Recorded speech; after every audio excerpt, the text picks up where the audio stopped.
In this video, let me show you how to buy property with no money, or to be more exact, 8 different ways to buy property with no money. And I'm going to count down to my 2 favorite ways of doing this. Now, these are all realistic, practical ways that you can actually invest in property with no money, although I have got reservations over one of them, but I'll come on to that in just a moment. We've got a lot to get through in this video. So let's kick off with my 8th one, my position 8, and that is lease options. Now, lease options could be a fantastic way to control property. If you haven't heard of that lease options already, let me briefly explain. There's 2 parts to a lease option agreement. The first is the price that you're going to agree to purchase that property for. So let's imagine that you, for example, agree to buy this property for, say, I don't know, £300,000. That's the first part. The second part is the timescale. So, for example, you might agree to purchase that property for £300,000 at any point between now and, say, 3 years' time or 5 years' time. Whatever it might be, you need to specify an actual amount of time. So you've got the agreed purchase price and you've got the time at which point you must purchase that property. You need a small consideration fee that you need to pay. It can be as little as £1, which out of curiosity is where the phrase buy a house for £1 came from. And you're going to have some legal fees for you and also legal fees for the other person, the vendor's solicitor. Now, if that property goes up in value during your term, that's great. You get to pocket the difference because you've agreed a purchase price already. But if the property goes down in value, the interesting thing about lease options is that you do actually have the ability to simply hand that property back. You don't have to actually buy it, although there are many reasons why you probably wouldn't want to do that. But you can, with a lease option, hand that property back. Now, this is ideal for tired or retiring landlords. It's also great for motivated sellers. It works brilliant in a flat market or in a falling market, but you absolutely must use solicitors for drawing up the agreement. Please don't download any kind of forms online because honestly, they probably won't stand up in court. You need a solicitor, the vendor needs a solicitor, and the agreement needs to be drafted between the two of them. In 7th position, we've got rent to rent. Now, I'm going to be really honest from the outset. This is the strategy that I have some reservations over. Now, I know there's going to be lots of other kind of trainers out there that will be going, what? Why have you got reservations over rent to rent? Well, this is just my personal view. I can see legislation coming in that could destroy this as a strategy. Maybe I'm wrong. Maybe I am wrong. But it's the one strategy out there in the property world that I have big reservations over. So if rent to rent is something that you're considering, please, please, please, please, please check it out. Make sure that you do your full due diligence. Because at the time that you're watching this video, legislation may be in place that could actually stomp on this as a strategy. But very briefly, how does rent to rent actually work? Well, you agree to rent a whole property from the owner of that property. You will then probably, if it's a bigger house with lots of rooms, then go and rent out the individual rooms separately. Now, the combined rent from those individual rooms will be more than you're actually paying the owner of that property. And that's kind of like how you make your profit. It's the difference between the two figures. Or you rent that property and then you rent that whole property out again, but you do it for short periods of time. So maybe it's service accommodation or holiday lets. And of course, in doing so, you're going to make more profit there. You're going to bring in more income than you're actually paying the owner. So that's essentially how rent to rent actually works. Now, you will need some cash to put into this deal, to be honest with you. Apart from the legal fees, you may need to put some furniture in there. You may need to put some white goods in there. So it's not a no money down type deal. You will need to put something in. But as I say, I do have some reservations, so please do your own due diligence if this is a strategy that you're looking at. The one thing I will say, though, is that if you are interested in getting into the world of HMOs, and why wouldn't you, frankly, it is a great way to kind of dip your toe in the water and kind of really learn about the HMO strategy without needing to put loads of money into the deal. In 6th position, I've got vendor finance. Now, this is a little bit of an unusual strategy. If you're not familiar with it, I do need to briefly explain. Imagine that you've got a seller of a property who, for whatever reason, is struggling to sell. They're struggling to sell. Maybe there's a problem with it. I don't know. Or maybe they simply want a little bit too much money. Don't all sellers want too much money? Whatever the reason, they're struggling to sell. And really importantly, the seller of this property doesn't actually need the money to go and do something with that money today. So maybe they're going to put that money straight into a bank account. What kind of sellers would that kind of person be? Well, maybe it's another landlord. They're a really good example. But for whatever reason, they don't need that money to go and buy another property or need it for something else. Now, with these particular individuals, you would approach it like this. You would ask them, after you build up a lot of rapport, naturally, what are you going to do with the proceeds, if you don't mind me asking? If they say, well, I'm going to put it in the bank, you can then broach the idea that maybe they become your bank. So rather than you going to get a mortgage in the conventional sense and giving the mortgage company an amount of interest each and every month, instead of that, you give the owner of the property an amount of money each and every month. Naturally, more money than if they were putting that money in the bank themselves. So they become your bank. Now, for them, it can work out really well because they're getting more interest than if they put the money in the bank. But for you, it means you don't need to get a deposit. It also means you don't need to get a mortgage. So, for both parties, in some instances, this can work absolutely fantastically. In position number 5, I've got using a pension fund to fund that next deal. Now, I get this is supposed to be a no money down type of video, and maybe that doesn't work technically for this particular strategy, but maybe you do have a pension that you can't access today that you can use to go and fund the deal. Or maybe you work with somebody else who has a pension that wants to use that money to actually fund the deal. Now, there is obviously a whole world of red tape surrounding this particular strategy, and you're probably going to be doing it as part of a SAS type pension. But when pensions are giving a relatively poor return, might it be possible that you could get a far greater return by investing in property, be it your pension or somebody else's? Now, you're probably going to be working with a commercial type or project.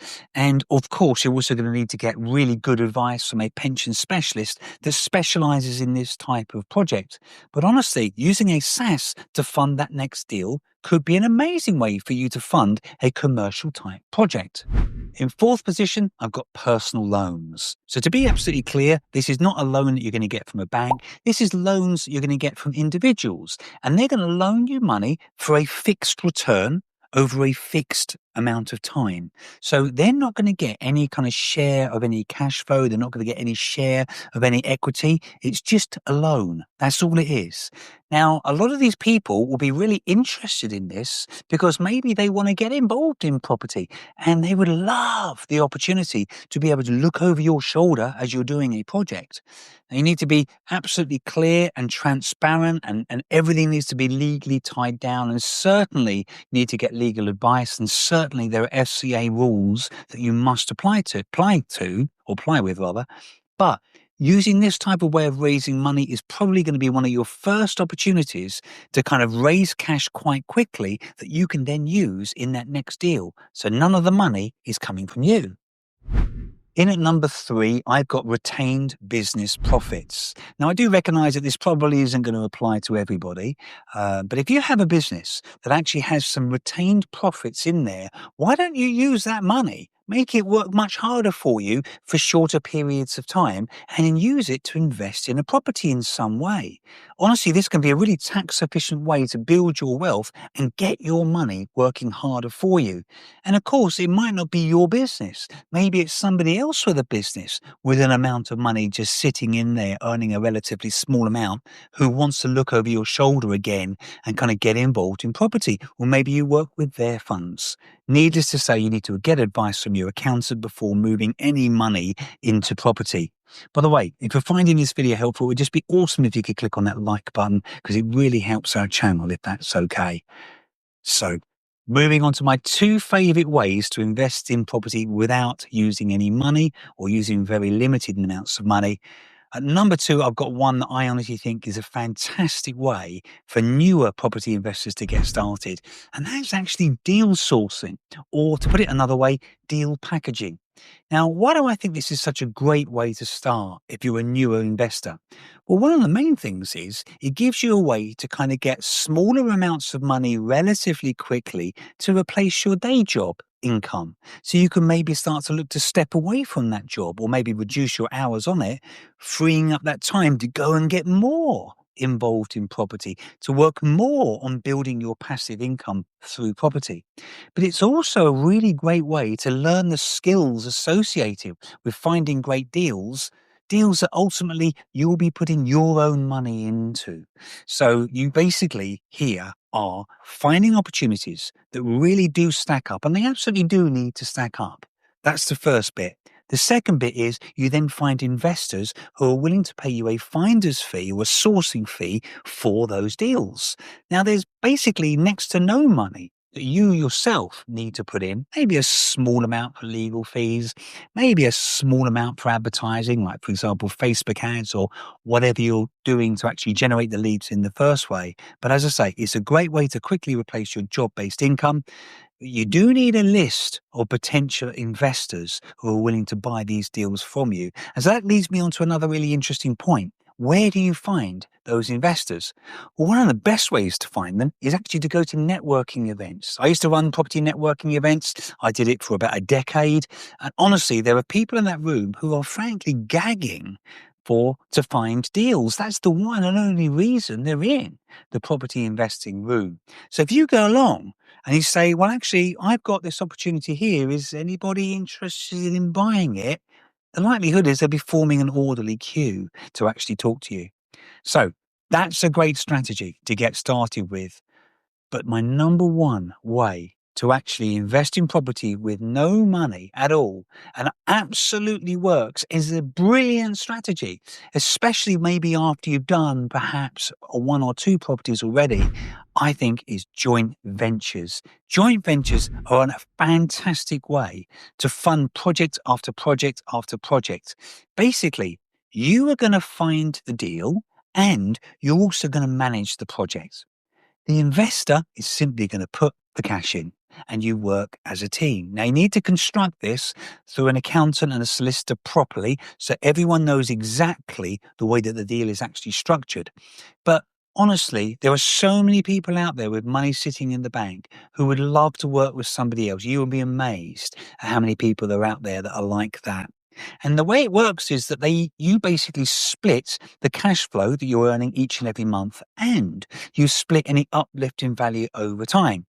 Now, of course, if the investor is worried about this as a deal structure, maybe one of the things you offer that is to actually have the property in their name. Now, they're going to feel good about that because the property is in their name. And then maybe you have something referred to as a deed of trust that's put in place on the title deeds that kind of reflects your interest in that property. Needless to say, you need a solicitor to set all of this up for you, but it is perfect. If you have the time and the ability to kind of maybe project manage the deal, but you have no funds. So you've just got to get out there and find people that you can work with who can kind of put money into those deals for you. Now, just before we close this video out, I wanted to give you a little bit of a bonus, if I may. And it's something I've been thinking about sharing with you for quite some time. Basically, why don't you just consider starting a bit of a business on the side?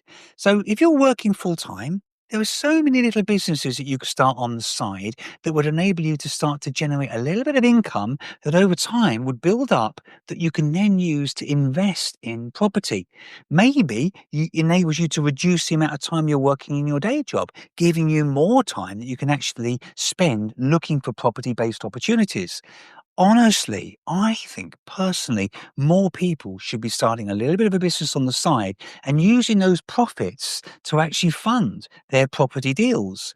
I used to be a business coach, very give you a short overview here. I used to be a business coach, and I used to look and to try to help people start smaller businesses that might only generate like maybe a few £1,000s profit per month, but that money would soon build up that they could then invest in property. So I would just encourage you to look around you and see if there are any business-based opportunities that don't require a lot of money for you to put into deals that you could maybe use to build up some cash to kind of put into your next property.